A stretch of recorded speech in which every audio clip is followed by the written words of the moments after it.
ইরে নবীর প্রেমের পাগল হানজালা পাগল ছিল, নবীর প্রেমে জীবন দিল। হানজালা পাগল ছিল, নবীর প্রেম। আসল আমরা মাহফিল শুরুতেই শুকর আদায় করেছি আল্লাহ। বলুন, কার শুকর আদায় করেছি? আল্লাহ নিজে বলেছেন কোরআন শরীফে, লাইন শাকারতুম লাযীদান্নাকুম ওয়া লাইন কাফারতুম ইন্না আযাবি লাশাদীদ। আল্লাহ বলেন, যারা আমার নিয়ামত পায়, আমার শুকর আদায় করবে, আমি তাদের জন্য নিয়ামত বাড়ায়া দিব।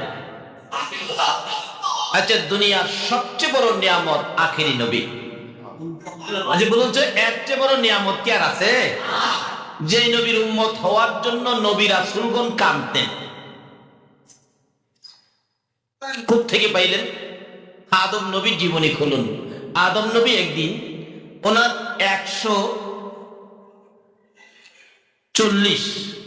120 জোড়া সন্তান। আদম নবী বলুন, 100 কত জোড়া সন্তানের বাবা? চট্টগ্রাম আসেনি? 120 জোড়া সন্তানের বাবা যদি চট্টগ্রাম থাকে, তাই তো কমিশনার একাই, কারো কাছে আর যাইতে হইব না। আর সরকার যদি শুনে চট্টগ্রামে 120 জোড়া সন্তানের বাবা, এই সরকার বলবে তাকে তাড়াতাড়ি তালপট্টি পাঠাও। কারণ সরকারের পক্ষ থেকে নির্দেশ, আইন করা হয়েছে, ছেলে হোক মেয়ে হোক 13টাই যথেষ্ট। কয়টা? 2টা? ও আচ্ছা আচ্ছা, আমি ভাবছিলাম 13টা কিনা। 2টার জায়গায় যদি 120 জোড়া হয়, বলুন তো তার উপায় কি? কিন্তু তখন তো মানুষ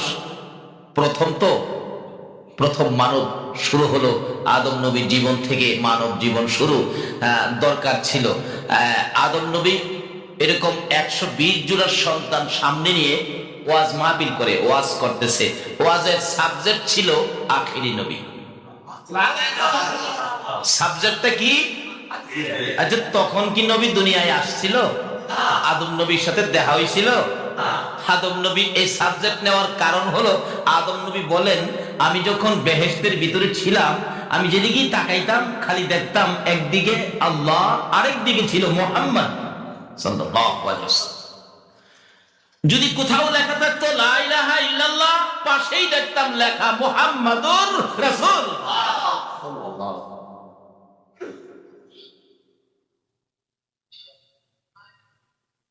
আদম নবী বলেন সাবজেক্ট আখেরি নবী, কারণ বেহেশতে যেই খেলা দেখছি রে, তোরা তো দেহস নাই, আমি দেখছি। ওয়াজ করলেন 3.5 ঘন্টা, সাবজেক্ট একটাই, আমাদের নবী। আদমের পরের নবী ওনার সন্তানদের মধ্যে ছিলেন হযরত শীশ আলাইহিস সালাতুস সালাম। শীশ নবী মাঝখানে দাঁড়ায়া বললেন, আব্বা আদম রাখেন, কি কবে আসবে আখেরি নবী? 3.5 ঘন্টা ওই নবীর প্রশংসা করলেন, ওয়াজ করলেন, কিন্তু আপনিও তো একজন নবী, আপনার কথা তো একবারও কইলেন না। তাইলে কি হেই নবীর পাওয়ার বেশি, আপনার পাওয়ার নাই? আদম নবী বলেন, বাবা শীশ, জানোস না তো বাবা, কিছু খালি খামাহা করস পিস পিস।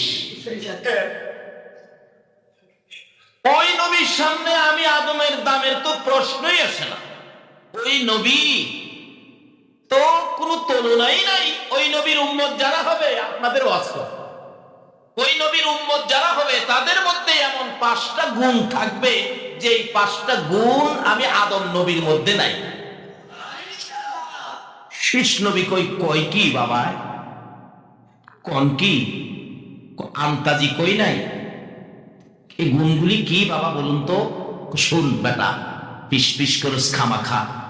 এই নবীর উম্মতের প্রথম গুণ, ওই নবীর উম্মত যত গুনাই করুক না কেন, গুনাহটা করে খালি যদি কয়, খোদা গো কাজটা ভালো করছি না, মাফ করে দাও, সঙ্গে সঙ্গে মাফ করে দিবে। আর আমি আদম একটা কথা অমান্যের কারণে 350 বছর কাঁদলাম, তারপরেও মাফ দেয় না।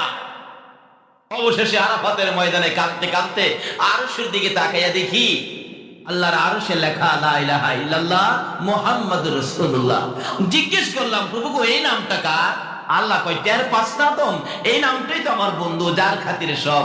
তাহলে তোমার বন্ধুর নামটা যদি তোমার পাশে হয়, এই নামের উসিলায় আমারে মাফ করে দাও না। আল্লাহ কয় আদম রে, এইবার তোর কান্না মজা হয়েছে রে। এই নবী উম্মতের মায়ায় মদিনায় পড়ে 24টা ঘন্টায় উম্মতি উম্মতি বলে রাসূল কাঁদতেছে। ছেড়ে দে নৌকা মাঝি যাব মদিনায়, বলুন না, ছেড়ে দে নৌকা মাঝি মদিনাতে কান্দে নবী উম্মতের মায়ায়, মদিনাতে কান্দে নবী। ছেড়ে দে নৌকা মাঝি যাব মদিনায়, ছেড়ে দে নৌকা মাঝি। নবী মদিনাতে আছে শুইয়া গুনাহগার উম্মতের মায়া, মদিনাতে আছে শুইয়া গুনাহগার উম্মতের মায়া। সেই নবীরই প্রেমে সবাই পাগল হও না, সেই নবীরই প্রেমে সবাই পাগল। ছেড়ে দে নৌকা মাঝি যাব মদিনা, ছেড়ে দে নৌকা মাঝি। আল্লাহ নামের বর্ষা করি সারলাম নবীর প্রেমের তরি, আল্লাহ নামের বর্ষা সারলাম নবীর প্রেমের তরি। দয়াল নবীর রওজা খানি আমায় দেখাও না, দয়াল নবীর রওজা খানি। ছেড়ে দে নৌকা মাঝি যাব মদিনা, ছেড়ে দে নৌকা মাঝি। আইরে মদিনা যাবেন নি? মদিনা আল্লাহ যদি তৌফিক দেয় যাবেন মদিনা। আরে এই মদিনা রে মদিনা ডাকতেছে, শীষ ফিস ফিস করিস না। এই নবীর উম্মত যত গুনাহই করুক না কেন, গুনাহটা করে খালি হাতটা বাড়াইয়া যদি কয় প্রভু গো কাজটা ভালো করছি না, আমি আখিরি নবীর উম্মত, আমারে মাফ করে দাও। আল্লাহ ফেরেশতাদেরকে রিপোর্ট জিগাবে না লোকটা কেমন ছিল, গুনাহ কত হয়েছিল, হিসাব কিতাব জিজ্ঞেস করবে না, সঙ্গে সঙ্গে মাফ করে দিবে। আর আমি আদম নবী এই নবীর উসিলাই মাফ পাইছি কত বছর কাটার পরে। দেখছস আমার চেয়ে এই নবীর উম্মতের গুণ কত বেশি। শীষ নবী মাতা দিন, হ্যাঁ কিছু না। এক নাম্বারটা বল বাবা, 2 নাম্বার গুণটা কোন তো শুন। 2 নাম্বার গুণ, এই নবীর উম্মত যেখানে গুনাহ করে, পানের আড়তে বসে একটা অপরাধ করে ফেলছে, মসজিদে যাইতে হবে না, যেখানে গুনাহ করেছে এখান থেকে মাপ চাইলে এখানেই মাপ করে দিবে। আর আমি আদম রে সারা পৃথিবী ঘুরাইছে। বাবা ঠিকই তো। আচ্ছা বাবা 3 নাম্বার গুণ,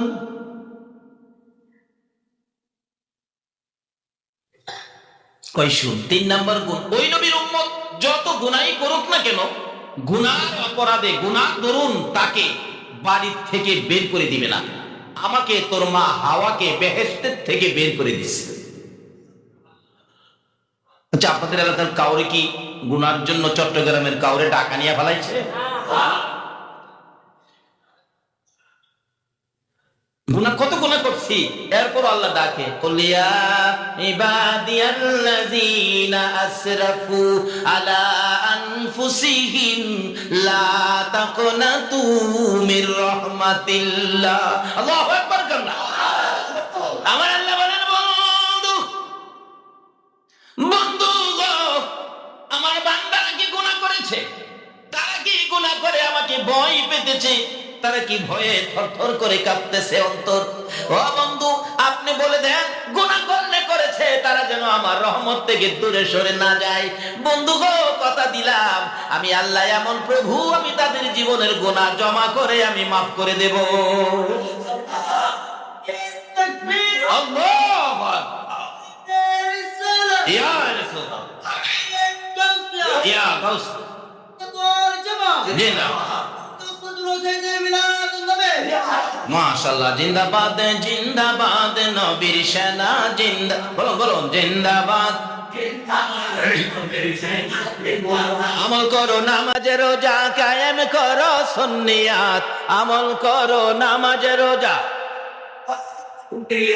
জিন্দাবাদ জিন্দাবাদ নবীর সেনা জিন্দাবাদ জিন্দাবাদ জিন্দাবাদ নবীর নবীজির আশিক যিনি মরে ও মরে না তিনি নবীজির আশিক মরে ও মরে না তিনি কাফন পরে ঘুমিয়াছে গাউসুল আজম বগদাদ কাফন পরে ঘুমিয়াছে গাউসুল আজম বগদাদ জিন্দাবাদ জিন্দাবাদ নবীর সেনা জিন্দাবাদ জিন্দাবাদ জিন্দাবাদ নবীর নবীর জন্য হরে পাগল ওহে নবীর আশিক সকল নবীর জন্য হরে ওহে নবীর আশিক সকল পার করিবে দয়াল নবী রোজ হাসর ফুলসিরাত পার করিবে দয়াল নবী রোজ হাসর ফুলসিরাত জিন্দাবাদ জিন্দাবাদ নবীর সেনা জিন্দাবাদ জিন্দাবাদ জিন্দাবাদ নবীর আমল করো নামাজ রোজা কায়েম করো সুন্নিয়াত আমল করো নামাজ রোজা কায়েম করো সুন্নিয়াত জিন্দাবাদ জিন্দাবাদ নবীর সেনা জিন্দাবাদ জিন্দাবাদ জিন্দাবাদ বলতেছিলাম অন্য নবী রাসূলের উম্মতেরা গুনাহ করলে সারা দিন রাত ব্যস্ত হয়ে যায় কিভাবে জীবনের গুনাহগুলি মাপ নিব কিভাবে মাপ নিব আর আমার আল্লাহ ব্যস্ত থাকে কিভাবে আখিরি নবীর উম্মতের মাপ দিব জোরে জোরে কোন সুবহানাল্লাহ আমার আল্লাহ বলেন বন্ধু বলে দাও না আমার বান্দাদেরকে তারা কি গুনাহ করেছে তারা যেন ভয় না পায় আমার রহমত থেকে যেন দূরে সরে না যায় কথা দিলাম আমি তাদের জীবনের গুনাহগুলো জমাইয়া আমি আল্লাহ মাফ করে দেব আদম নবী ওয়াজ করেন শীষ পিস পিস করিস না বেটা এই নবীর উম্মতের পাওয়ার আছে গুণ আছে বাবা 3 নাম্বার গুণ শুনলাম বেহেশতের থেকে বাইর করে দিল এই নবীর উম্মতের কোটি কোটি গুনাহ করলো বাড়িতে বাইর করবে না কয় না 4 নাম্বার গুণ শুন 4 নাম্বার গুণ হলো ওই নবীর উম্মত কোটি কোটি গুনাহ করবে এমন গুনাহ করবে যে গুনার দরুন গুনাহ এত গুনাহ হয়েছে আকাশের নিচে জমিনের উপরে তার গুনাহ রাখার আর জায়গা নাই এই পরিমাণ গুনাহও যদি কেউ করে তবু তার পরন থেকে কাপড় খুইলা নিবে না উলঙ্গ করবে না আমি আদমরে উলঙ্গ করে ফেলাইছি তাইলে আমার চেয়ে হে নবীর উম্মতের গুণ বেশি শীষ নবী কয় বাবা 5 নাম্বার গুণ ওই নবীর উম্মত যত গুনাহই করুক না কেন তার কাছ থেকে তার বিবিকে দূরে সরায়া নিবে না এরকম আসেনি কেউ প্রমাণ দিতে পারবেন নামাজ পড়ে না ভালো কাজ করে না তার বিবি তিব্বতের মারে চট্টগ্রাম থেকে ঢাকা নিয়ে ফেলাইছে এই আদম নবী ওয়াজ করতেছে বাবা শীষ এই নবীর উম্মতের নবী তো তুলনাই নাই নবীর উম্মতের অবস্থা দেখো না 5 নাম্বার গুণ ওই নবীর উম্মত কোটি কোটি গুনাহ করবে কিন্তু তার কাছ থেকে তার বিবিকে দূরে সরাবে না আমার কাছ থেকে তোর মা হাওয়াকে দূরে সরাইয়া দিছে এমন দূরেই সরাইছে খুঁজে যাও পায় না শীষ নবী কয় বাবা এবার বুঝে আসছে ওই নবীর উম্মতের গুণ খালি গুণ না বেটা শুন আমি তো পাইতাম না তোর আমলে যদি আখিরি নবী আইয়ে নবতী সাইরা হে নবীর উম্মত হয়ে যাইস আসলে এরা এক ক্লাসে উম্মত হইয়া আসছে কারণ সকল নবীর আয়েশা কালিমা পড়াইতেন আদম নবী কালিমা পড়াইতেন লা ইলাহা ইল্লাল্লাহ আদামু সফিউল্লাহ মুসা নবী কালিমা পড়াইতেন লা ইলাহা ইল্লাল্লাহ মুসা কালিমুল্লাহ সকল নবীর কালিমা এই কিসিমের ছিল যদি তাদেরকে জিজ্ঞেস করি আপনারা যে এই কালিমা পড়াইছেন দাওয়াত দিলেন কিন্তু আপনাদের কালিমাটা কি ছিল নিজের কালিমা কি ছিল যখন নবী রাসূলগণ বলবেন আমাদের কালিমা ছিল লা ইলাহা ইল্লাল্লাহ মুহাম্মাদুর রাসূলুল্লাহ আজকে সেই নবীর উম্মত আমরা আমাদের কথা আল্লাহ শুনবে না শুনবে কার কথা কিন্তু কিভাবে শোনাইবেন রাস্তা দিছে নবী আসুন না সামনে বাড়ি কি বলেন কষ্ট হইতেছে আপনাদের কারণ রাস্তা তো অনেক হয়ে গেছে আসুন আগে বাড়ি দেন না এই নবীর প্রেমে রাত্র দিলে লস হবে না তো লাভই হবে বরং জাহান্নামের আগুন শীষ নবী মাঝখানে দাঁড়ায়। বাবা এটা বুঝলাম, আরেকটা প্রশ্ন রাখি। কি প্রশ্ন? আপনারে বলে ফেরেশতারা সেজদা করছিল? কাহা করছিল। তো আখিরি নবীরে কি ফেরেশতারা সেজদা করব? আদম নবী হাসে আর কে, বেদা শীষ কিছুই বুঝস না, খালি করস ফিস ফিস। আরে সেজদা তো করছে আমারে, আসলে হাকিকতে আমারে করে নাই। আমরা নামাজ পড়ি মসজিদে, সেজদা করি পাকাই। আচ্ছা আসলে কি মসজিদের ওয়ালকে সেজদা করি আমরা? সেজদা করি কাকে? মসজিদে সেজদা, কিন্তু আসলে মসজিদ কেনা, সেজদা করি কাকে? এবার আদম নবী কয়, বেটা শীষ সেজদা করছে আমারে, তোরা দেখছস বা শুনছস, কিন্তু হাকিকতে সেজদা আমারে করে নাই। যেদিন ফেরেশতারা সেজদা করেছিল এদিন আমার কপালে আখিরি নবীর নূরে মুহাম্মাদি জুলাইত ছিল। হাকিকতে নূর আখিরি নবীর নূর মুবারককে সেজদা করেছে, আমাকে নয়।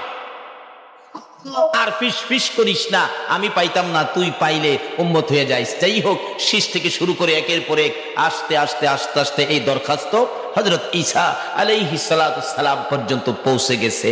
ঈসা নবী একদিন যাইতেছে, এক পাহাড়ের নিচ দিয়ে হাঁটতেছে আর বলতেছে, খোদা গো, আমি তো এই যুগে একজন বুজুর্গ তোমার নবী, আলাকাহা নবী হিসাবে তো তুমি বুজুর্গ, আমার মতো বুজুর্গ মনে আর এই জগতে নাই। আল্লাহ কয়, ঈসা নাই? আচ্ছা সামনে বারো। যা দেখি বিরাট বড় এক সাদা পাথর। জিজ্ঞেস করলেন, প্রভু গো এই পাথরটা? কহ, এটা একটা পাথর। এটা কি ব্যাপার, কি এত বড় পাথর? তোর কোনোদিন দেখি নাই, এত সাদা এত সুন্দর। কয়, দেহস নাই এটার মধ্যে কিছু আছে? কি আছে দেখবি? কহ, তো তোর হাতে লাঠি দিয়া পাথরে আঘাত করো। পাথরে আঘাত করলে পাথরটা ফাইটা দুই ভাগ হলে ভিতর থেকে একটা সুন্দর বুড়া মানুষ বাহির হয়েছে। ঈসা আলাইহিস সালাতু সালাম জিজ্ঞেস করেন, বাবা বুড়া, এই পাথরের মধ্যে তুমি কিভাবে থাকো? আমি আল্লাহর কুদরতে থাকি। খানা দানা খাও কোত্থেকে? তা তো আমার চিন্তা না, আমি আল্লাহর তাসবিহ তাহলিল আদায় করি, খাওনের টাইমে এই বেহেশতের ফল ফলাদি খাই, দেখো না ঠোঁটা পড়ে রয়েছে। ঈসা নবী কই, প্রভু গো, ভাবছিলাম আমি বুজুর্গ, এখন দেখি আমার চেয়ে বুজুর্গ আরো। বাবা এই বেহেশতের ফল ফলাদি পাথরের ভিতরে বসে খাও, তাতে তুমি খুব বড় বুজুর্গ, আমার চেয়ে বুজুর্গ দেখা যায় তুমি। আচ্ছা এখানে কত বছর যাবত তুমি এইভাবে কাজ করতেছ আর খাইতেছ? বুড়া কয়, বাবা আমি 400 বছর যাবত এখানে খাইতেছি। হাই হাই বাবা, তুমি এত বড় বুজুর্গ, তুমি 400 বছর যাবত এইভাবে পাথরের ভিতরে থেকে বেহেশতের ফল ফলাদি খাইতেছ, তাই তো আমার চেয়ে বেশি বুজুর্গ তুমি। বাবা তুমি তো খুব বড় বুজুর্গ। বুড়া হাসে আর কয়, বাবা রে, বুজুর্গ আমি বড় না, আমার চেয়ে আরো বড় বুজুর্গ আছে। ঈসা নবী কই, কে? কই, এমন এক নবী আইতেছে, এই নবীর উম্মত যারা হইতে পারবে, আমি বুড়া 400 বছর এই বসে ইবাদত করে যে বুজুর্গি হাসিল করেছি, ওই নবীর উম্মতেরা এক রাত্রের ইবাদতে এর চেয়ে বেশি বুজুর্গি হাসিল করবে। ঈসা নবী কয়, খোদা গো, আর ছাড়তাছি না, আমারে এই নবীর উম্মত না করে পারবা না, ছাড়তে আসি না। কান্না শুরু করছে। আল্লাহ কয়, যা, তারে কবুল করলাম, সশরীরে এই সাকের টাইন আকাশে উঠাইছে, আবার দুনিয়াতে দিবে আমাদের মতো আপনাদের মতো আখিরি নবীর উম্মত বানায়া। ঈসা নবী কয়, আমার নবুয়তি দরকার নাই, এই নবীর উম্মত হয়ে যায়। জোরে জোরে খান সুবহান। ঈসা নবীর উম্মতের একদিন বলে, যেমন আদম নবীর উম্মতেরা বলছিল, ঈসা নবীর উম্মতেরা বলতেছে। ইনজিল কিতাবের ঘটনা, ইনজিল কিতাবের মধ্যে আছে। ইনজিল কিতাবে একদিন ঈসা নবী ওয়াজ করতেছেন, সাবজেক্ট ছিল আমাদের নবী। এমন সময় একজন বলতেছেন, উম্মত বলতেছেন, হে নবী ঈসা, এইভাবে আখিরি নবীর প্রশংসা করতেছেন, তাহলে কি আখিরি নবীর সামনে কি আপনি ঈসা নবীর দাম নাই? ঈসা নবী বলেন, শুন বেটা, পেটপিটি করস, আখিরি নবীর সামনে আমি ঈসা নবীর দাম কত? আখিরি নবী যদি স্যান্ডেল মুবারক পায়ে দিয়া বসে থাকে, আখিরি নবীর পাও মুবারকের স্যান্ডেলটা খোলার ক্ষমতা আমি ঈসা নবীর। আজকে সেই নবীর উম্মত করে যে আল্লাহ আমাদেরকে বসিয়েছে, আপনারা কেমন ভাগ্যবান মায়ের সন্তান।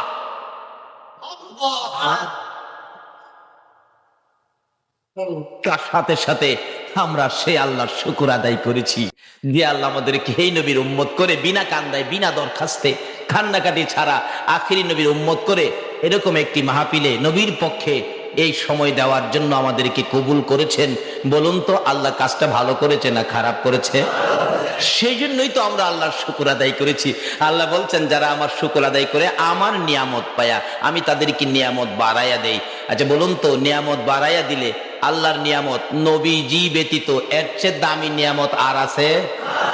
আর আছে? মা আমেনা বললেন যেদিনে রাহমাতাল্লিল আলামিন নবী দুনিয়ায় আসছে, আমি আমেনা কোলে নিয়ে বারবার খালি তাকায় দেখতেছি, খোদা গো এটা দিয়ে আমারে সোনার পুতুল বানাইয়া দিছো, এটা দিয়ে আমারে নূরের পুতুল বানাইয়া দিছো। আল্লাহ গো যদি আজকে তার বাবা থাকতো না জানি কত খুশি হইত। এমন সময় দেখি একটু অন্ধকার অন্ধকার দেখা যায়। আমেনা বলেন তাকাইয়া দেখি উপরে দিয়ে দুইটা পাহাড় একত্রিত হয়ে গেছে, একটা গেট হয়ে গেছে।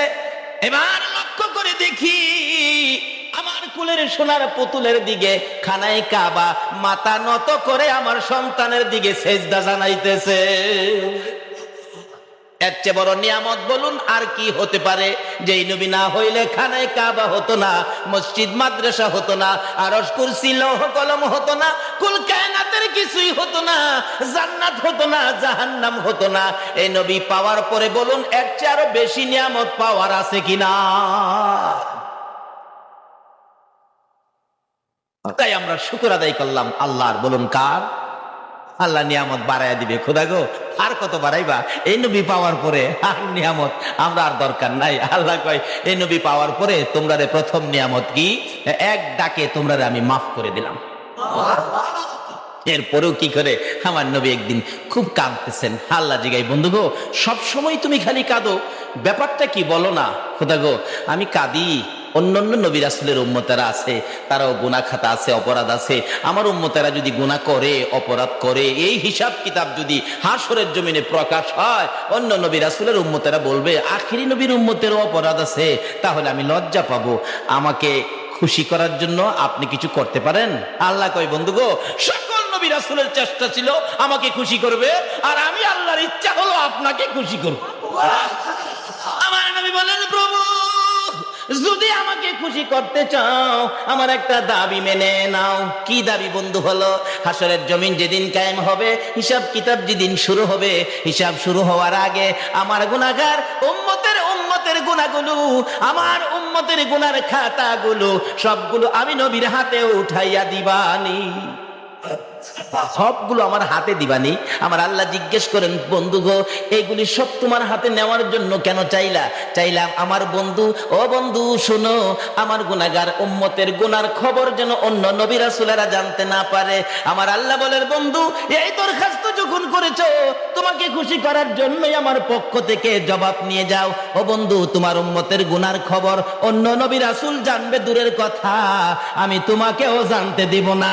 গোপনে গোপনে তোমার উম্মতের গুনাহ আমি আল্লাহ ক্ষমা করে দেব। এই নবী পাওয়ার পরে বলুন আরো কি বেশি পাওয়ার দরকার আছে?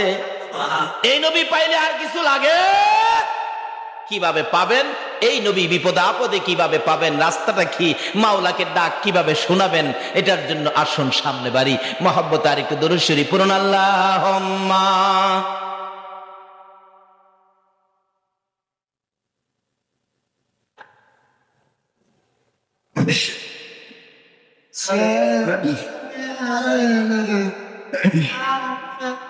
মুহাম্মাদ আল্লাহুম্মা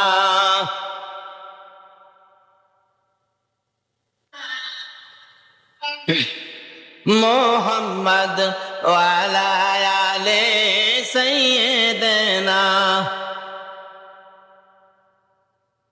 দয়ার সাগর নবীজিকে পাইব আমরা কই গেলে, মদিনারি বালুর নিচে রহমতেরি ঢেউ খেলে।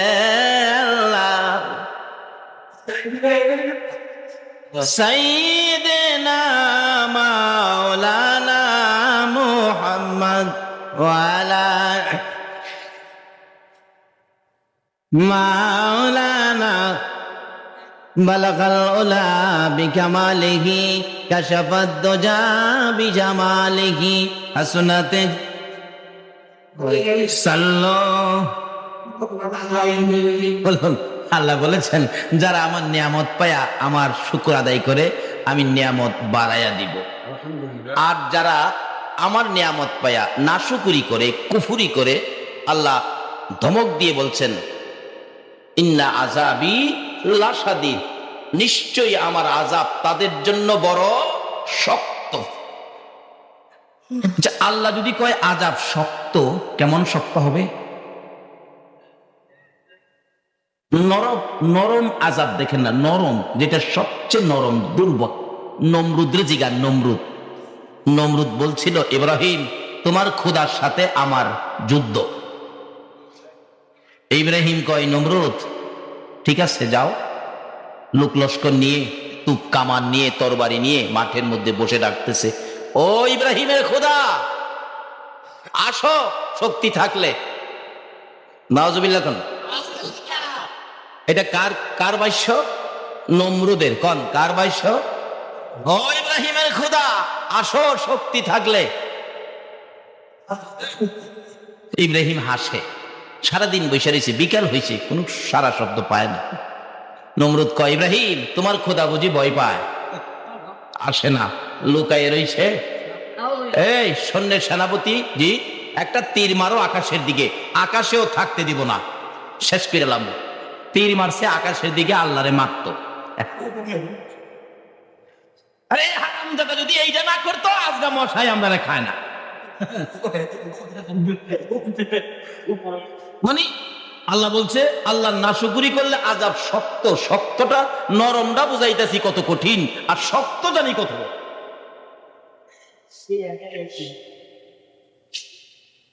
তীর আকাশের দিকে মারলে আল্লাহ কয় ও ফেরেশতারা হের বড় শোক আমারে মারতো, একটা পাখি ধইরা জব কইরা তীরের আগায় কিছুটা রক্ত লাগায় দাও।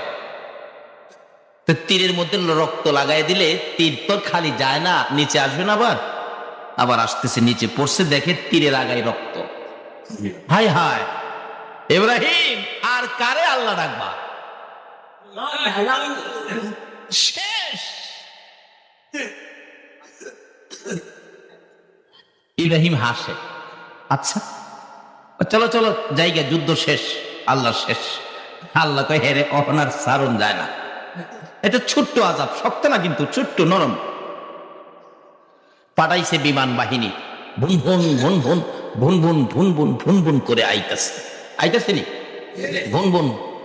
নমরুদ কয় কি ব্যাপার, বুনবুনি কিসে? আইসাই ইঞ্জেকশন শুরু করছে। কিছুদিন আগে, কয়েক বছর আগে একটা মশার নাম শুনছিলাম, এটা কি আপনারা চট্টগ্রামবাসী শুনছেন? মশাটার নাম কি? আসলে ওই তখনকার মশাটা ডেঙ্গু মশাই ছিল, কিন্তু তখন মানুষের নাম জানতো না। হুজুর ইদানিং যে ডেঙ্গু আবার আইলো, তার কারণ কি? তাহলে বোঝা গেল নমরুদের যে খাসিলতা ছিল, এই খাসিলতের কিছু রোগ বুঝি আমাদের মধ্যে, এই জন্য আবার এটা কিছু ছাড়ছে।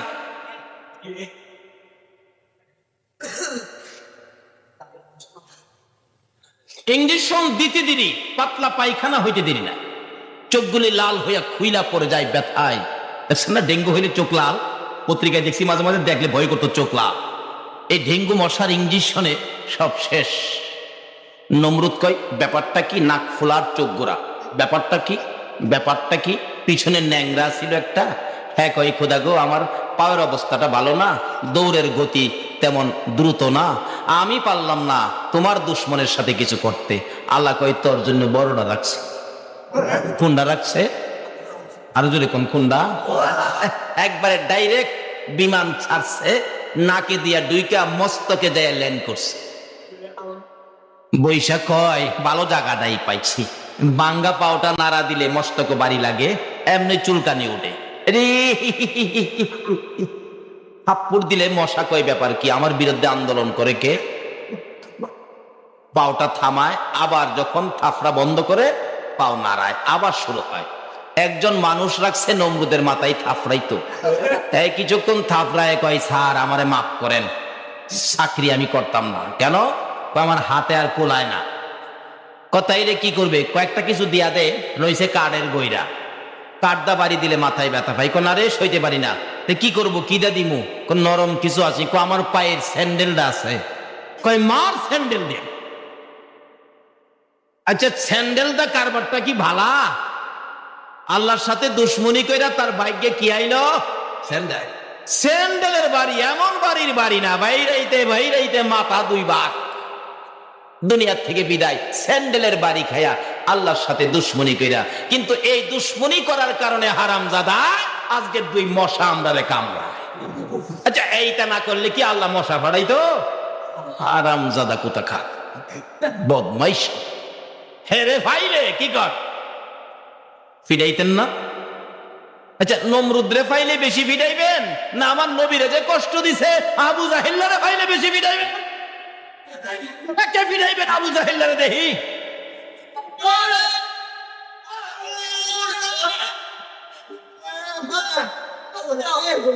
আবু জাহেল সাত্তারে বাহাদুরি করে গেলে রে আমার নবীর কাছে, কত কত বেয়াদবি, কত কষ্ট আমার নবীরে দিছস।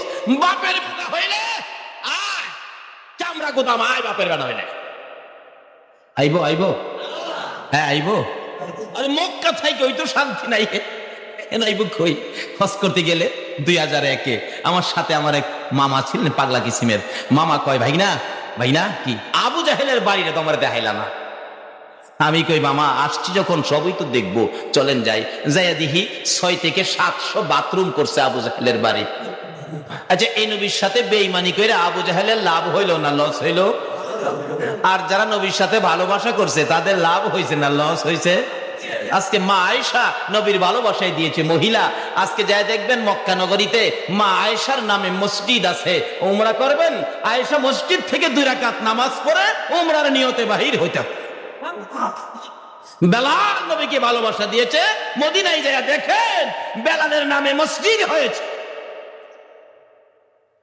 আবু বকর ভালোবাসা দিয়েছে, আবু বকর যেদিন দুনিয়ার থেকে বিদায় হবে আবু বকর বলেন সঙ্গীরা রে আমার নবী নাই রে, আমি থাকবো না। সঙ্গীরা বলেন মাঝে মাঝে দেখতাম আবু বকরের চোখ থেকে পানি। হঠাৎ একদিন সঙ্গীরা বলেন কার কাছ থেকে জানি কলিজা পুরা গন্ধ আসতেছে। আবু বকর বলেন সঙ্গীরা রে আর কারো কাছ থেকে নয়, যেদিন আমি আবু বকর এই 2টা চোখে আমার নবীরে দেখতে পাই না রে, ওই দিন থেকে নবীর বিরহের যন্ত্রণার আগুনে আমি আবু বকরের কলিজাটা পুরে পুরে ছাই হইয়া গেছে। রে সঙ্গীরা আমি কবে যাব রে আমার নবীর পাশে ঘুমাইতে? দয়ারে নবী মায়ারে নবী মনে রে আমার ফেলাইয়া, যে নবী হিজরতের সময় আমাকে সঙ্গে নাই, যে নবীকে ঘুম পাড়াইতে যাইয়া সাপের দংশন খায়, আমার জীবন দিতে রাজি হয়েছিলাম, আমার নবীর ঘুম ভাঙ্গাইতে রাজি হই নাই। এই নবী আমার ফালাইয়া কেমনে রে মদিনার মাটিতে শুইয়াছে। এই দিন যেভাবে কাঁদছে, কাঁদতে কাঁদতে অস্থির হয়ে গেলে, ওই দিন রাত্রের শেষ ভাগে আবু বকর ঘুমিয়েছিলেন, জানালার ফাঁকে দিয়ে আমার নবী মাথা দিকে হাতটা লাগাইয়া ডাকে আবু বকর আর কাঁদিস না রে, কালকে তুই আমার পাশে ঘুমাইয়া যাইবি। সকালবেলা ঘুম থেকে উঠে ফজরের নামাজ পড়ি আবু বকর বিছানায় বসে বসে কান্দে। হযরতে আলী দৌড়ে যাইয়া আবু বকরের গলায় ধরে কাঁদতেছে। আবু বকর এত সকালে এইভাবে আর কোনোদিন কাঁদতে দেখি নাই, কেন কান্দো জানতে চাই। আবু বকর আলীর গলায় ধরে কান্দে, আবু বকর আলীর গলায় ধরে কান্দে, আলী রে আজকে খবর আসছে রে আমি বিদায় হয়ে যাব।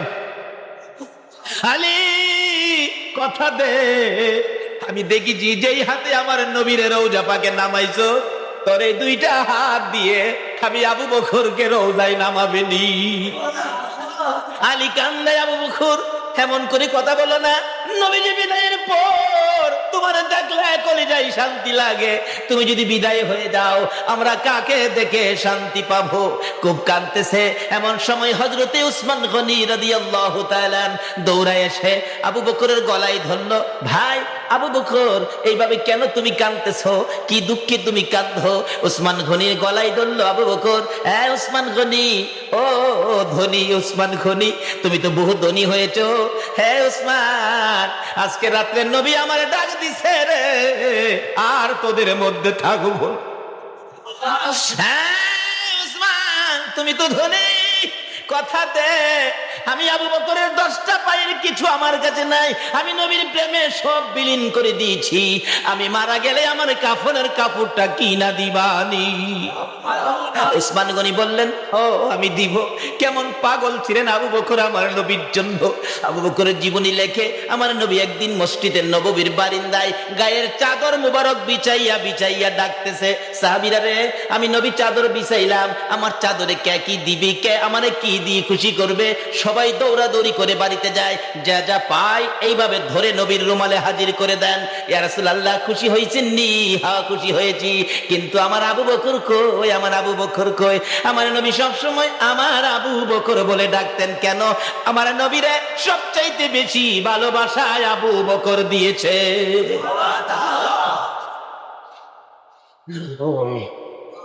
আমার নবী বলেন, আমার আবু বকর কই? আবু বকর বাড়িতে যাইয়া ছোট্ট রুমাল বিছাইয়া কিছু পায় না, নবীকে কি দিয়ে খুশি করবে? গ্লাস পাইলেন, রুমালে রাখলেন। চা কাপ পাইলেন, রুমালের মধ্যে রাখলেন। চামিচ পাইলেন, রুমালের মধ্যে রাখলেন। একটা ল্যাম্প কুপি বাতি পাইলেন, রুমালের মধ্যে রাখলেন। আবার খুঁজে খুঁজে দেখে কিছু পাওয়া যায় কিনা। আবু বকরের বিবি বলেন, স্বামী গো, এইভাবে সবগুলো জমাইয়া প্যাকেট কার জন্য করো? আবু বকর বলেন, বিবি, আমি আবার রাসূলের জন্য করি। আবু বকরের বিবি বলেন, স্বামী গো, আমারও তো মন চাই রাসূলের জন্য কিছু দিতে। শুনেছি মদিনার মহিলারা গলার হার খুলে খুলে রাসূলকে দিয়েছে, কানের অলংকার খুলে দিয়েছে, হাতের হাইবুড়ি খুলে দিয়েছে। আমার যে কিছু নাই, আমার কি মন চায় না রাসূলকে কিছু দিতে? আবু বকর বলেন, বিবি তুমি কি দিবি? তোমার কাছে কিছুই নাই, সবই তো আমি প্যাকেট করে ফেলেছি। এবার আবু বকরের বিবি বলেন, স্বামী একটু দাঁড়ান, যায়েন না, আমি কিছু দেব। কি দিবে রে বিবি? হ্যাঁ স্বামী একটুখানি দাঁড়াও। সঙ্গে সঙ্গে আবু বকরের বিবি বিছানার থেকে খেজুর পাতার চাটাই টান্দা উঠাইছে, চাটাইটা পরনে লাগাইয়া পরনের কাপড় টাইনা টাইনা খুলতেছে। আবু বকর বলেন, বিবি কি করতেছ? স্বামী পরনের কাপড় খুলতেছি। কেন? স্বামী গো, আর কিছুই নাই, আমার পরনের কাপড় খেজুর পাতার পোশাক পরে আমি রাসূলের জন্য দান করে দিব। আবু বকর বলেন, বিবি গো, তোর কি মন চায় খেজুর পাতার পোশাক পরে পরনের কাপড় খুইলা দিয়ে দিতে? আবু বকরের বিবি চিৎকার মেরে বলেন, স্বামী শুধু পরনের কাপড় নয়, আমার মন চাই কলিজা খুইলা নবীরে দিয়া দিতে। কাপড় খুলে প্যাকেটের মধ্যে দিয়ে দিলে, নবীর সামনে হাজির হলে আমার নবী বলেন, আমার আবু বকর এসে গেছে। আমার আবু বকর গাঁটুনি খুলে দিলে ছোটখাটো জিনিস সব বাহির হয়ে যায়। জিজ্ঞেস করলেন, আবু বকর সব নিয়ে আসছো, ঘরে কি কিছু রাখো নাই?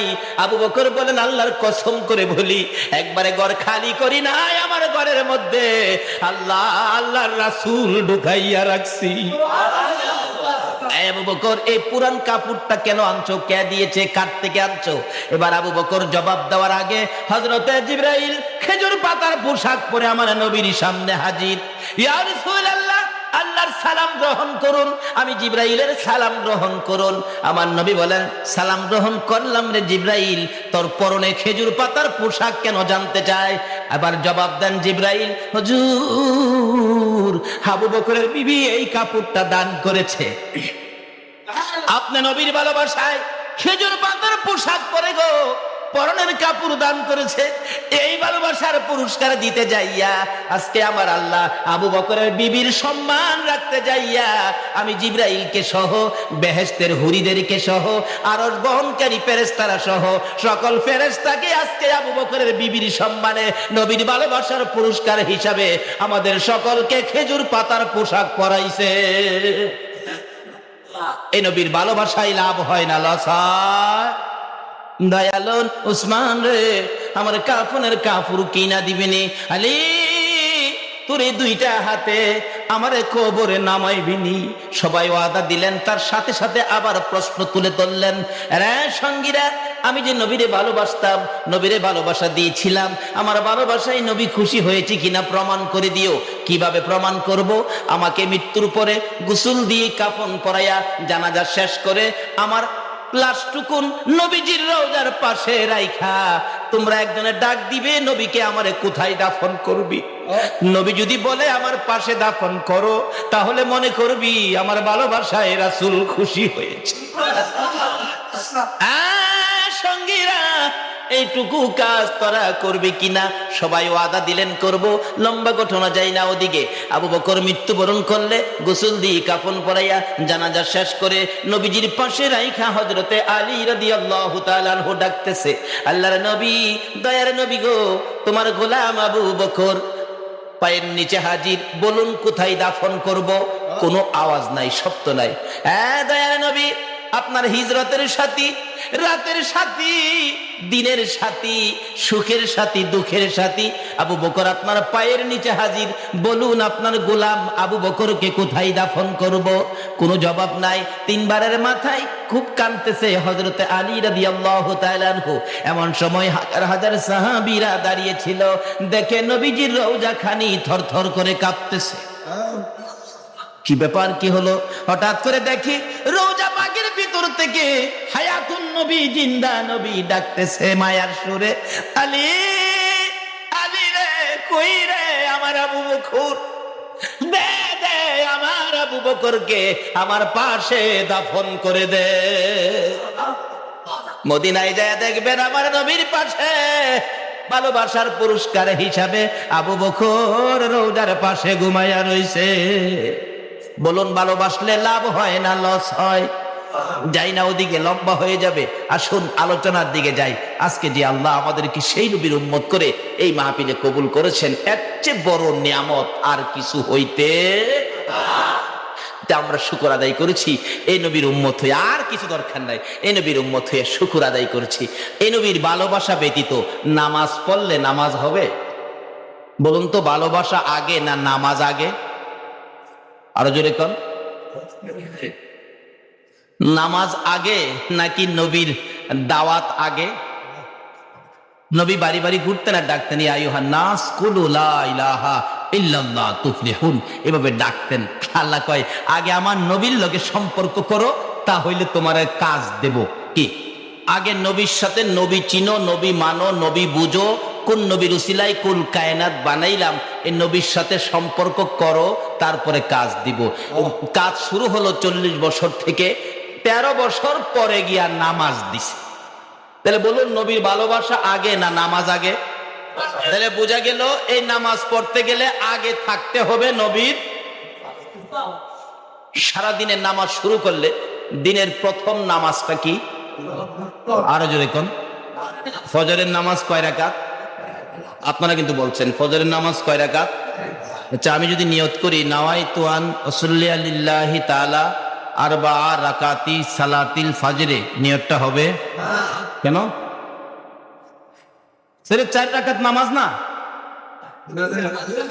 ও 2 রাকাত করতে হবে। 2 নিয়তে 4 রাকাত। আচ্ছা, প্রথম নিয়তটা কি করবেন? আরো জোরে কোন, আরো জোরে। আচ্ছা, প্রথম সুন্নতটা দিল কেন? হিসাবে তো ফরজ প্রথম দেওয়ার কথা। আল্লাহ বলেন, আমি যতই ইবাদত নামাজের মাধ্যমে সেটিং করেছি, এই নামাজ সবচেয়ে উত্তম ইবাদত, কিন্তু এই নামাজ ইবাদত দিয়ে আমাকে খুশি করতে গেলে আমার নবী হলো নামাজের দরজা। জোরে জোরে কর না সুবহান। এই নবীর দরজা দিয়ে যদি তোমরা নামাজে ঢুকো, এই নামাজি যা যা চাইবো তাই আমি আল্লাহ দিয়া দিব।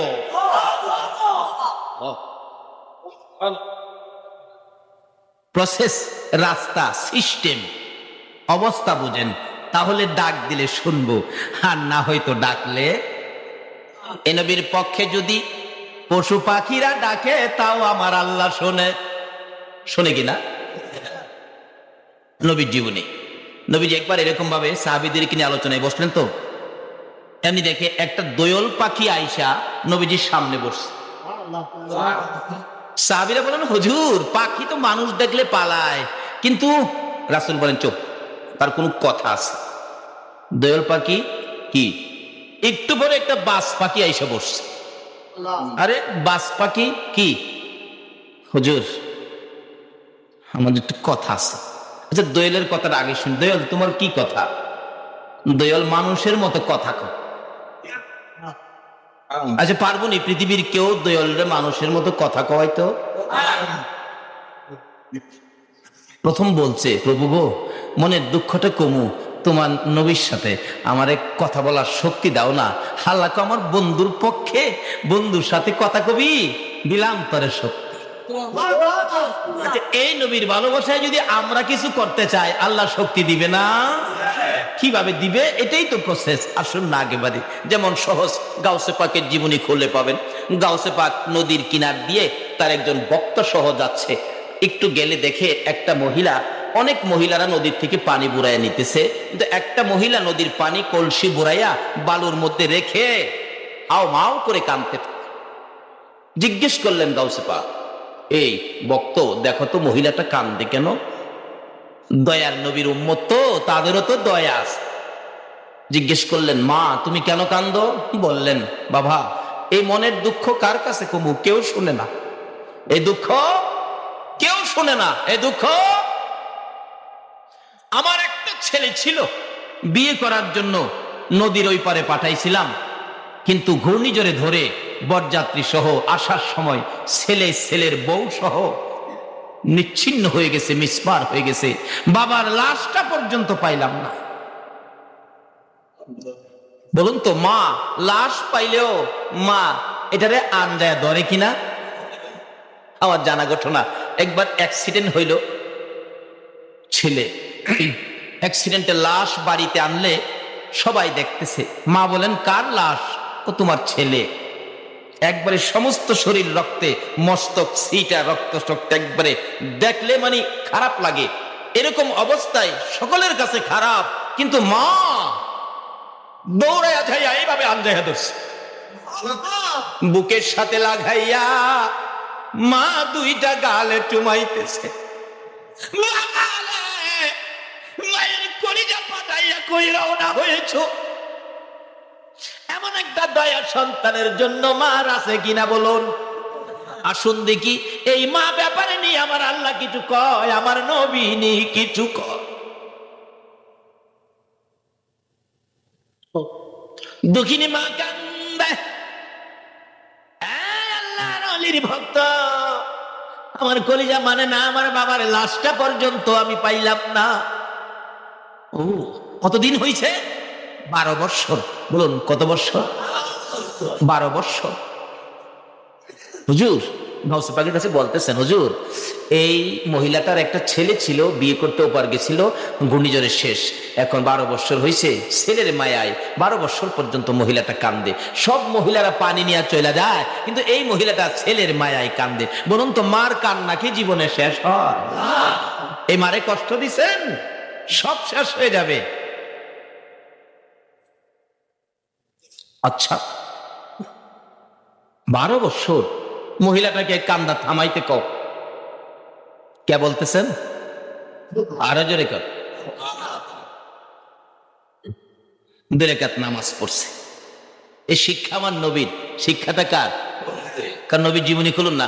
আবু জাহেল যত প্রশ্ন করতো আমার নবীরে, আবু জাহেল প্রশ্ন করলে নবীজি বলতেন চাচা আমাকে 2 রাকাত নামাজ পড়ার সুযোগ দিবেন? দোয়া কবুল কিভাবে করাবেন রাস্তা নবী দিয়ে গেছে। 2 রাকাত নামাজ পড়ার সুযোগ দিবেন? আবু জাহেল কয় নামাজ পড়ো, নামাজ পড়ো, নামাজ পড়লে কি হবে? এখন এক জাতের মানুষ আছে কয় নামাজ পড়লে কি হয়, কয় না নামাজ পড়ে কি করছো? নামাজ পড়তে দেরি, জিবরাইল এসে হাজির হতে দেরি নাই। হুজুর কি ব্যাপার? আবু জাহেল প্রশ্ন করছে, জবাব দিয়ে দেন ব্যাপার না। যত প্রশ্ন করতে করতে আকাশের চাঁদ 2 টুকরা। মক্কার ঘটনা। নবীজির বাড়ির সামনে একটা পাহাড়, এই পাহাড়ের মধ্যে দাঁড়ায় পাহাড়টা দেখে আসছি, যে পাহাড়টা নবী দাঁড়ায় আঙ্গুল ইশারা করে চাঁদ 2 টুকরা করছেন। আবু জাহেল কয় বাতিজা যত প্রশ্ন করি জবাব দাও, এবার আকাশে। আকাশে আচ্ছা বলুন তো, নবী আকাশেও আসেনি? আকাশের চাঁদ কি নবী না হইলে হইতো? আজকে চাঁদের মধ্যে নবী আছে কিনা? সূর্যের মধ্যে? বিজ্ঞানে বুঝাইছে আছে। যে কিভাবে? বিজ্ঞান বলে চন্দ্রের কোনো নিজস্ব আলো নাই। চন্দ্র আলো পায় কোত্থেকে? সূর্য থেকে। এটা বিজ্ঞান বলছে। কি বলেন, ঠিক কিনা? আসলে বিজ্ঞানে সহজ করছে রাসূল চিনা, আল্লাহ চিনা। চন্দ্র নিজের আলো নাই, আলো পায় কোত্থেকে? এখন বিজ্ঞানকে আমি প্রশ্ন করব, সূর্য আলো পাইল কোত্থেকে? বিজ্ঞান বলবে আমার ক্ষমতা। আল্লাহ বলছে যেখানে বিজ্ঞানের ক্ষমতা শেষ, আমার নবীর ক্ষমতা শুরু। যেখানে জিবরাইলের ক্ষমতা শেষ, আমার নবীর ক্ষমতা শুরু। আমার আল্লাহ বলবেন দুনিয়ার বিজ্ঞানীরা শোনো, চন্দ্র আলো পায় সূর্যের কাছ থেকে। প্রশ্ন যদি করি সূর্য আলো পায় কোত্থেকে, কেউ জবাব দিতে পারবে না। এই জবাব আমি আল্লাহ দেব। সূর্য আলো পায় আমার নবীর নূরে মুহাম্মাদির থেকে।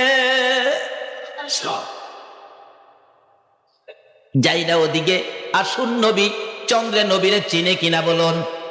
সূর্যে চিনে কিনা? কিভাবে চিনে? আঙ্গুল ইশারা করলে চাঁদ দুই টুকরা। কিতাব বলেন চাঁদ দুই টুকরা হয়ে দুই দিকে কাঁপতেছে। নবীজি গাই কাপস কে? হুজুর, আপনাকে সৃষ্টি না করলে আমরা সৃষ্টি হইতাম না। আপনার উসিলাতে আমরা সৃষ্টি। আপনার হুকুমে যে আমরা দুই টুকরা হইলাম, না জানি কোনো বেয়াদবি হইছে, এই জন্য আমরা কাঁপতেছি। আবু জাহেল কে বাতিজা, তোমার সাথে পারলাম না, আকাশেও তুমি। আবু জাহেল কি কয়? এরপরও নবী কইয়া মানতে এর ভাগ্যে তাহুন লাগবে তো। আমরা যে মায়ের গর্তে হইছি, এই মা দুরূদ শরীফ পড়ছিন। আবু জাহেলের মা দুরূদ শরীফ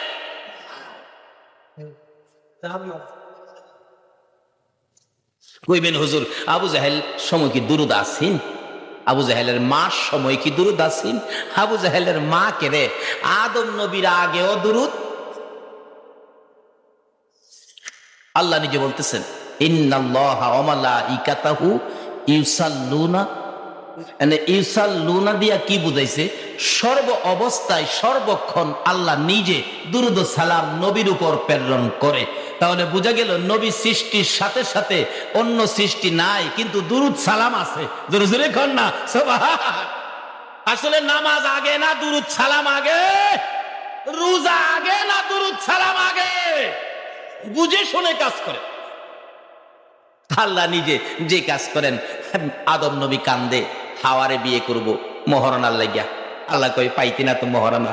খোদা গো, মহারানাও পাইতাম না, বিয়াটা হইতো না। আল্লাহ কই ব্যবস্থা করি কি? তুই 10 বার, তোর বিবি হাওয়া 10 বার। মতান্তরে তুই 20 বার, তোর বিবি হাওয়া 20 বার। দুইজনে 40 বার, অথবা দুইজনে 20 বার আমার হাবিবের উপর দুরূদ শরীফ পড়ালা। তাইলে তোর আর বিয়ার মহারানা কাম ছাইরা দিব। তাইলে আবু জাহেল ওইবার আগেও দুরূদ আসেননি? আবু জাহেলের মা জন্মের আগেও দুরূদ আসেন, কিন্তু হ্যাঁ পড়ে নাই, ভাগ্য হয় নাই। যেই প্রশ্নই করতো খালি কইতো 2 রাকাত নামাজ। একদিন আবু জাহেল কয় বাতিজারে যত প্রশ্ন করি 2 রাকাত নামাজ দিয়াই বাতিজার সব শেষ করে। একদিন প্রশ্ন করো নামাজ ছাড়া জবাব চামু। কিতাবে আসছে একদিন যায় বলতেছেন বাতিজা জি, আজকে একটা প্রশ্ন করব, এটার জবাবটা নামাজ ছাড়া দিবা। যদি নামাজ ছাড়া দিতে পারো তোমার নবী কয়া মানবো। আচ্ছা আসলে কি হ্যাঁ মানবো? হ্যাঁ মানার গড়েননি।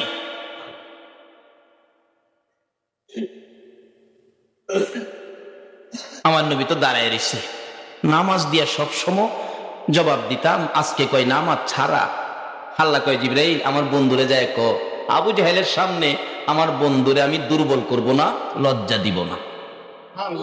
যায় কয় সবসময় তো বন্ধু নামাজ দিয়াই জবাব দিত, আজকা নামাজ ছাড়াই।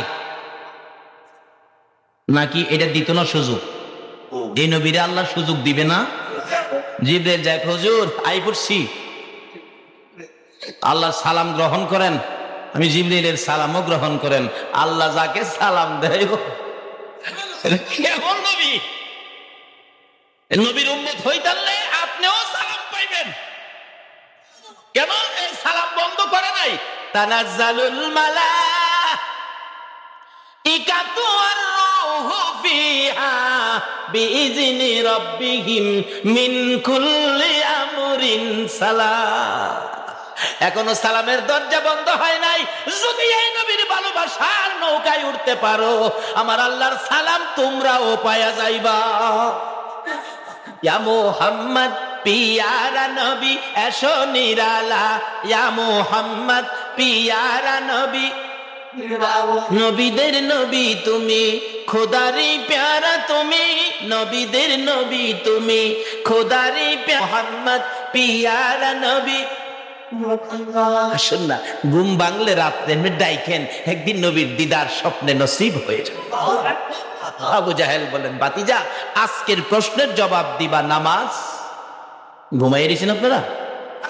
আজকের জবাবটা কি? নামাজ।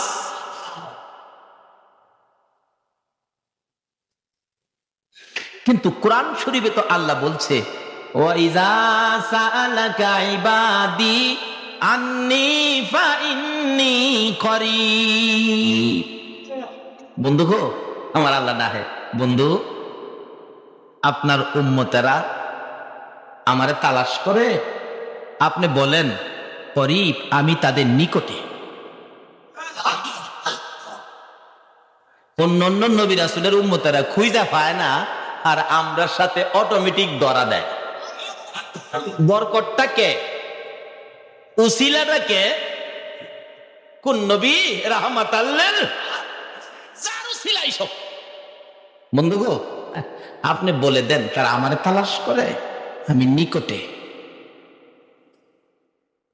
এরপর আবার কয়, তাদের কি কোনো দাবি দাও আছে? উজিবু দাওয়াতাদ দাই ইজা দান। দেখছেন, এটা আরবি কিন্তু বাংলার মতো বোঝা যায়। কোন দাবি দাও আছে? কোন দান টান চায় আমার কাছে? ফালিয়াস্তাজিবু লি ওয়ালিউমিনু বি লাআল্লাহুম ইয়ারশুদুন। আমি তাদের দাবি দাওয়াগুলি পরিশোধ করে দিব, শোধ করে দিব। কে কইতাছে? আরো জোরে কন।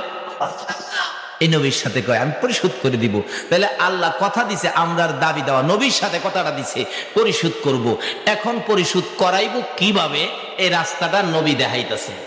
দেখছেন নবী কি করতেছে? দেখাইতেছে। এবার ডাকতেছে, যা আমার নবীরে যায় কয়, সবসময় তো নামাজ দিয়া ওই দাবি দেওয়া আদায় করে, আজকার জন্য নামাজ।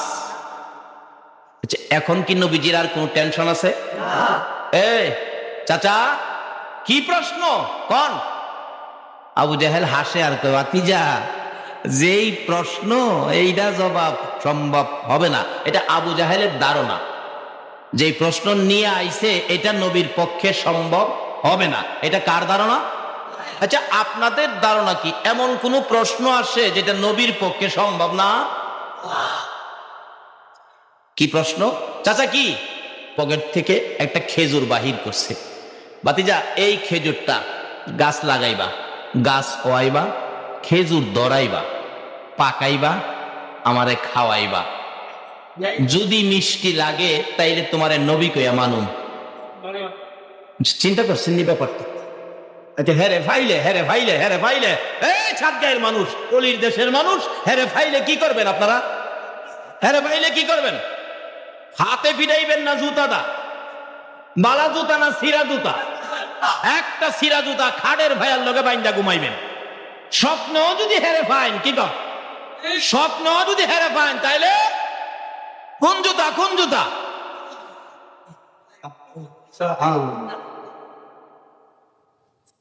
আবার দেখেন বাড়ি অলনেরে বাড়ি শুরু করেন, দেখতে হইনা লয়ে।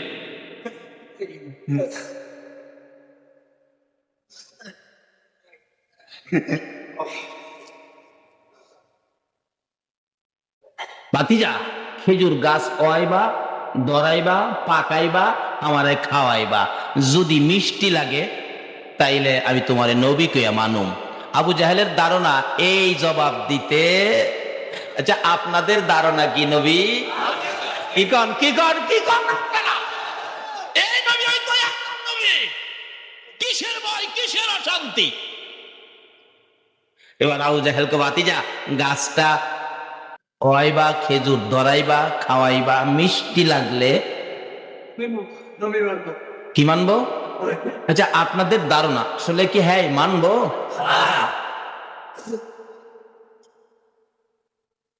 লাগতেছে। ভাতিজা গাছ ওয়াইবা, খেজুর ধরাইবা, ফাহাইবা, খাওয়াইবা, মিডা হইলে নবী কইয়া মানুন। জিব্রাইল কয় হুজুর লন লন। খেজুরটা দিছে হাতের মধ্যে, আবু জাহেল হাতে দিয়া, নবীর হাতে দিয়া খুশি, কারণ গাছ ওয়াই তার তো না, কারণ নবীজি খেজুর হাতে নিয়ে দেখে খেজুরটা হালকা লাগে, বালাকিরা হাতে নিয়ে দেখে, টিপ দিয়া দেখে ভিতরে বিচি নাই, গোড়াটা ফালাইয়া আনছে, গাছ হয়তো। চিন্তা করছেন নি?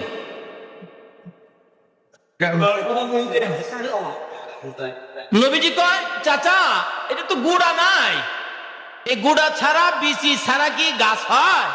কয় গুড়া ছাড়া হয়, তাহলে তো তুমি নবী, না হইলে তো আমরাই পারি।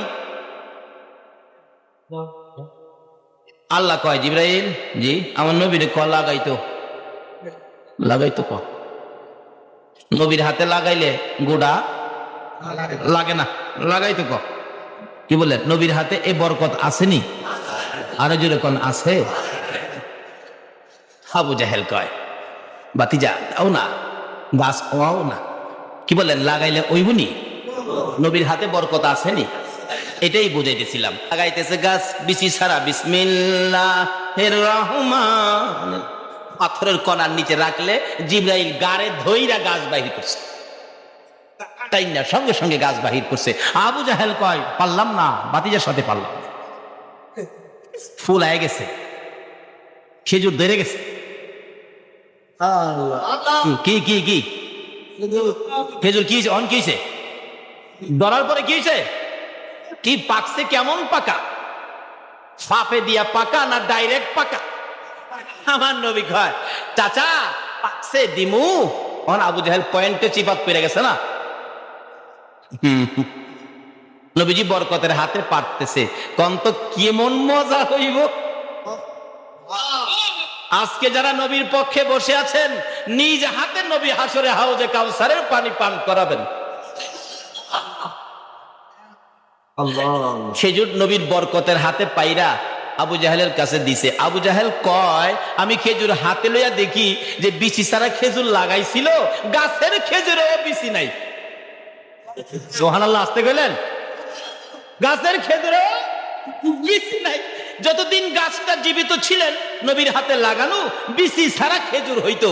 আর বিচি ছাড়া খেজুরগুলি ওই দেশের সরকার বিশেষ প্যাকেট করে বিদেশি রাষ্ট্রীয় মেহমান আসলে, ওই প্রধানমন্ত্রী, রাষ্ট্রপতি আসলে তাদেরকে হাদিয়া হিসাবে দিত এই নবীর হাতে বরকতের লাগানো বিচি ছাড়া খেজুর। আবু জাহেল খায় আর কয় বাতিজা এত বড় জাদুগির তুমি, আমি আগে জানি না। আসুন আজকে আমাদের ডাক কেন শুনে না, এই জিনিসটা আমাদের কাছে নাই। আসুন নামাজ পড়ে পড়ে সকল দাবি দেওয়া আদায় করব। এই বিধান দেখিয়ে গেলেন নবী, বিধান করেছেন আমার আল্লাহ।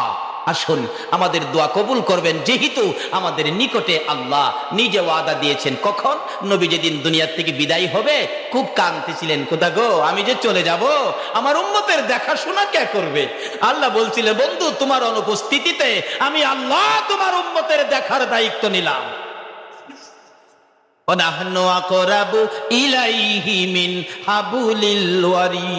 কাছে থাকবে কতটুকু কাছে? আল্লাহর কোরআনে বলেছে গারের শাহরগ হইতেও আরো নিকটে থাকবে, যেহেতু আমরা আখিরি নবীর উম্মত।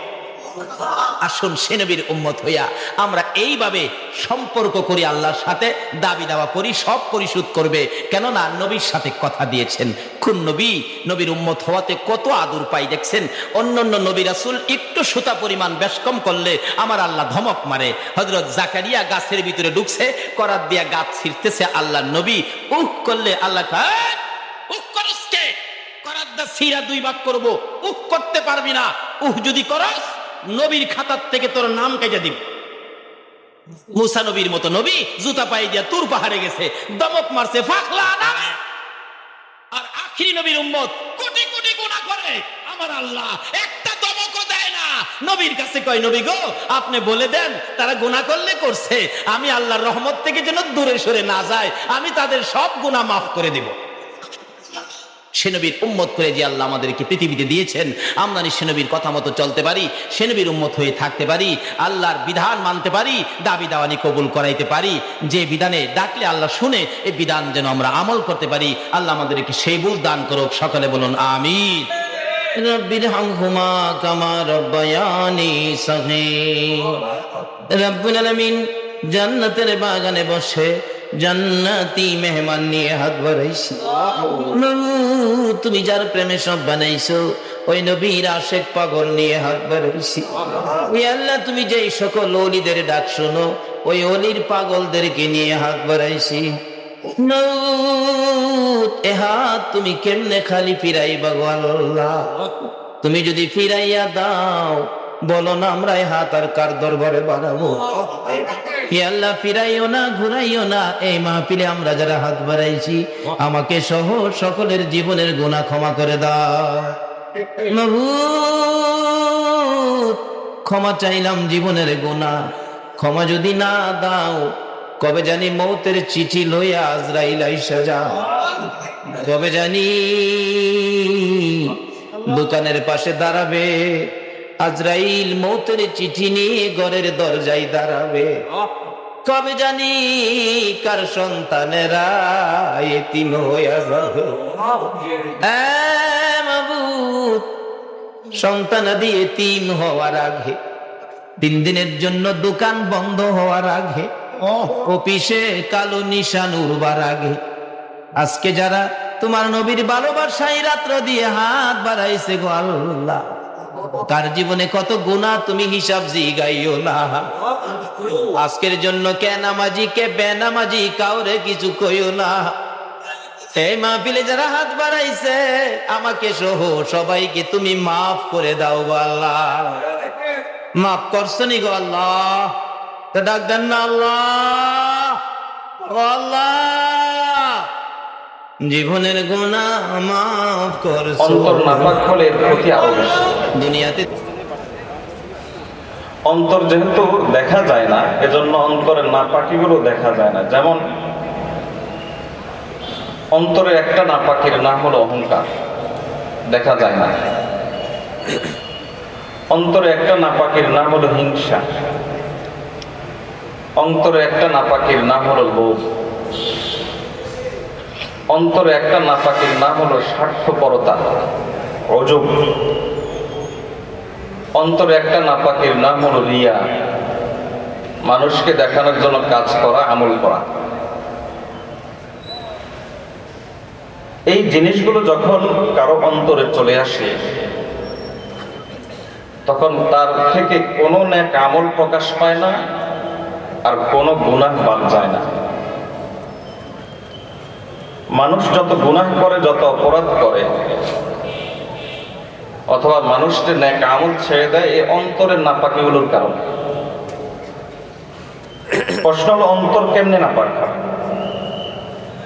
আর সহজ করে বললে বলতে হয়, অন্তর অহংকার কেমনে আসে, অন্তরে হিংসা কেমনে আসে, অন্তরে লোভ কেমনে আসে, অন্তরে স্বার্থপরতা কেমনে আসে, রিয়া কেমনে আসে। হাসান বসরি রাহিমাহুল্লাহ বলেন যে অন্তর নাপাক হয় 6টা কারণে। এই 6টা কারণে একজন মানুষের অন্তরে অহংকার আসে, হিংসা আসে, বিদ্বেষ আসে, এই সমস্ত নাপাকি আসে। এজন্য আল্লাহর আরেক খুব চমৎকার করে বলেন, আব তো ইসকো দিল বানানা হ্যায় খোদা তেরে লিয়ে। এজন্যই অন্তরের নাপাকিকে পাক সাফ করে এই অন্তরটাকে তৈরি করতে হয় কার জন্য? বলেন না, কার জন্য? আল্লাহর জন্য। অন্তর নাপাক হয় কেমনে? হাসান বসরি রাহিমাহুল্লাহ বলেন যে অন্তর নাপাক হয় 6 ভাবে। আমার আপনার কাজ হলো এই 6টা কারণ নিজের সাথে মিলানো। দেখেন যদি মিলে যায়, তাহলে বুঝতে হবে আমার অন্তর নাপাক। বুঝতে হবে আমি অহংকারী, আমি হিংসুক, আমি লোভী, আমার অন্তরে নানা রোগ আছে। এই জন্য এই 6 কারণ নিজের সাথে মিলিয়ে নিজের জীবন থেকে এই 6টা কারণ দূর করার জন্য কে কে প্রস্তুত আছেন? আল্লাহকে দেখান। আল্লাহ আমাদের সকলকে তৌফিক দান করুন। আমিন। দেখুন, সমাজে ফিতনার অভাব নাই। বাংলা একটা কথা আছে, সর্ব অঙ্গে ব্যথা ওষুধ দিব কোথা। আমাদের এমন কোন অঙ্গন নাই, এমন কোন অংশ নাই যে অংশে কোনো না কোনো ফিতনা নাই। এবার আমি আপনাদেরকে একটা ছোট্ট প্রশ্ন করি, আপনারা কষ্ট করে উত্তর দিবেন। কিয়ামত কি পিছিয়ে যাচ্ছে না সামনে এগিয়ে আসছে? আর কিয়ামতের একটা আলামত হলো ফিতনা বেড়ে যাওয়া। গত শুক্রবারে আল্লাহ একটা ঝাঁকুনি দিয়েছেন। এই ঝাঁকুনির কারণ হলো আমাদের ফিতনা। আকীদার দিকে তাকান, কাদিয়ানী ফিতনা। আকীদার দিকে তাকান, সেখানে আছে হিজবুত তাওহীদ ফিতনা, খ্রিস্টান মিশনারিদের ফিতনা, লামাযাবি ফিতনা, সাহাবার সমালোচনার ফিতনা। আবার আমলের দিকে তাকান, সেখানেও ফিতনা। ফিতনার অভাব নাই। এই সমস্ত ফিতনা থেকে আপনি নিরাপদ থাকবেন যদি অন্তরটাকে পাকসাফ করে ফেলতে পারেন। অন্তরটাকে পাকসাফ করতে পারলে আল্লাহ তাআলা দুনিয়ার জীবনও আপনাকে শান্তির করে দিবেন, আখিরাতের জীবনও শান্তির করে দিবেন। একটা জিনিস বলেন তো, এই সমস্ত কিছুর খাজানা কার কাছে? কাজে শান্তি, নিরাপত্তা, এলেম, আমল, ঈমান সবকিছুর খাজানা আল্লাহর কাছে। আল্লাহর আরেক খুব সুন্দর করে বলেন, জব কাহা মাইনে মেরা আল্লাহ হাল দে, জব আয়া বান্দা তেরা নামায়ে আমাল। আমি যখন বললাম, ওগো আল্লাহ আমার অবস্থা খারাপ, একটু দেখেন না। আল্লাহ কেমন যেন উত্তর দিচ্ছেন, ভালো কথা বান্দা, এর আগে তোর আমল নামাটা তুই দেখ। এজন্য সমাজকে পরিশুদ্ধ করতে হলে আগে নিজে পরিশুদ্ধ হতে হবে। আর আমাদেরকে পরিশুদ্ধ করতে হলে অন্তরটাকে পাকসাফ করতে হবে। যাই হোক, সরাসরি কথায় চলে যাচ্ছি। অন্তর নাপাক হয় কয় কারণে? 6 কারণে। অন্তর নাপাক হওয়ার 1 নম্বর কারণ, একটু খেয়াল করে শুনবেন। হাসান বসরি রাহিমাহুল্লাহ বলেন, ইউজনিবুনা বিরাজাইত তাওবাতি। অন্তর নাপাক হওয়ার 1 নম্বর কারণ হলো এই চিন্তা করে গুনাহ করা, পরে ভালো হয়ে যাব। আমার ধারণা মতে আমাদের সমাজের অধিকাংশ মানুষ শুধু এই চিন্তা করে গুনাহ করে, পরে তাবলীগে গিয়ে ঠিক হয়ে যাব, পরে হজ করে ভালো হয়ে যাব, পরে বুড়া হয়ে গেলে দাঁড়িটাই রেখে ঠিক হয়ে যাব, বুড়ি হয়ে গেলে বোরকা টোরকা পরবো, নামাজ কালাম ধরবো, তওবা তিল্লা করে ঠিক হয়ে যাব। এই চিন্তাটা আমাদের সমাজের অধিকাংশ মানুষের। হাসান বসরি রাহমাতুল্লাহ আলাইহি অন্য জায়গাতে বলেন, ওয়ায়াকুলুল মুনাফিকু সাওয়াদুন নাসি কাসীর সায়ুগফারু লি ওয়া ইয়াতামান্না আলাল্লাহ ওয়া ইউসিউল আমাল। হাসান বসরি রাহিমাহুল্লাহ এই কথাটা শোনার সময় নিজের সাথে একটু মিলান, দেখেন তো যে আমি নিজে মুমিন না মুনাফিক। তিনি বলেন যে মুনাফিকদের একটা আচরণ হলো, মুনাফিকদের একটা স্বভাব হলো, মুনাফিকরা বলে সাওয়াদুন নাসি কাসীর, সবাই করে আমি করলে সমস্যা কি, সবাই করে আমি করলে সমস্যা কি। এই চিন্তাটা কার বলেন? মুনাফিকদের। সবাই করে আমি করলে অসুবিধা কি, এই চিন্তা করে সে গুনাহ ছাড়ে না। আর সে চিন্তা করে যে সবাই মাপ পেলে আমিও মাপ পেয়ে যাব। আল্লাহর রহমতের কাছে সে অন্যায় আশা করে। এরপরে ওয়ায়ুসিউল আমল, আর সে ভালো হয় না, আমল খারাপ করে।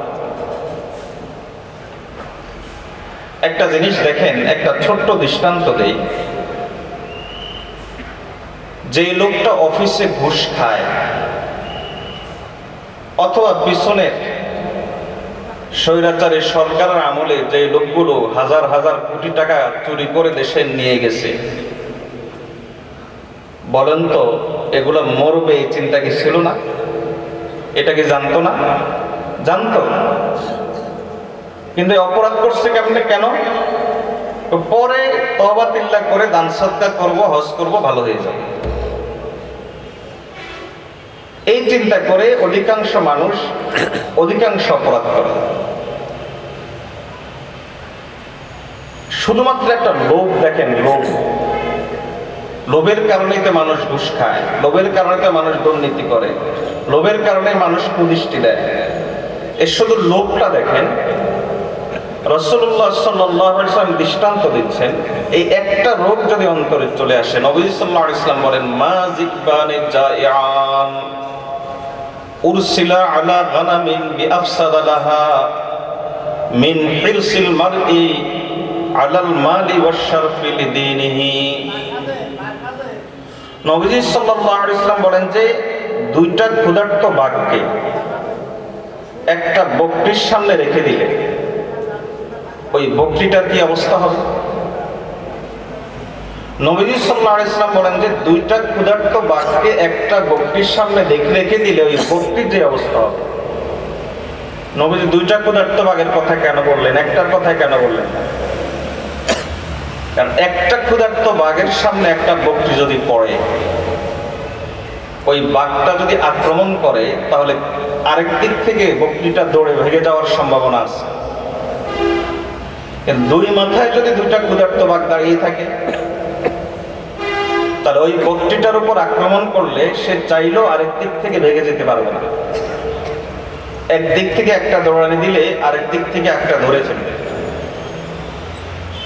নবীজি সাল্লাল্লাহু আলাইহি ওয়াসাল্লাম বলেন যে দুইটা ক্ষুধার্ত বাঘের সামনে একটা বকরিকে রাখলে ওই বকরির যে অবস্থা হয়, একজন দুনিয়া লোভী তার সামনে দিন, ইসলাম, ধর্ম, রাষ্ট্র, মানুষের আমানত এগুলোকে রাখলে ওই ধর্ম, রাষ্ট্র, দিন, ঈমান, ইসলাম, আমানত এগুলোর এই অবস্থা হবে।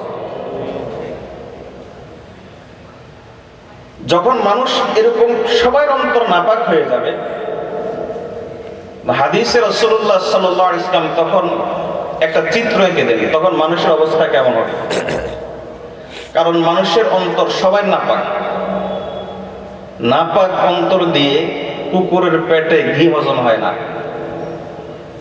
যার কারণে নাপাক অন্তর দিয়ে সত্য মিথ্যা পার্থক্য করতে পারবে না। নবীজি সাল্লাল্লাহু আলাইহি ওয়াসাল্লাম বলেন তখন অবস্থা হবে কেমন? বুঝবে এই লোকটা লোভী, এই লোকটা চোর, এই লোকটা দুর্নীতিবাজ, এই লোককে আমি যদি ভোট দেই, নির্বাচিত করি, তাহলে এই লোকটা সন্ত্রাসী পালবে, রাষ্ট্রের সম্পদ আত্মসাৎ করবে। এরপরও মানুষ তাকে বিশ্বাস করে তার নিজের সম্পদ সবকিছু তার কাছে তুলে দেবে। নবী সাল্লাল্লাহু আলাইহি ওয়াসাল্লাম বলেন যে বুঝবে এই লোকটা ভালো মানুষ, এরপরও মানুষ বলবে যে এই লোকটা